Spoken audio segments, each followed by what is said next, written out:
Royal Pandan Tissue. So, isabit niya ito guys. Pwede mo siya dito isabit at kahit saan lugar ng bahay nyo.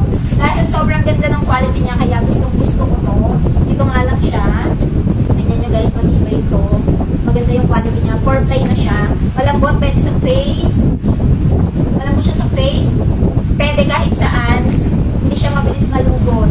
200 plus nga lang po guys. Limang. Ganito na. Isang box na yun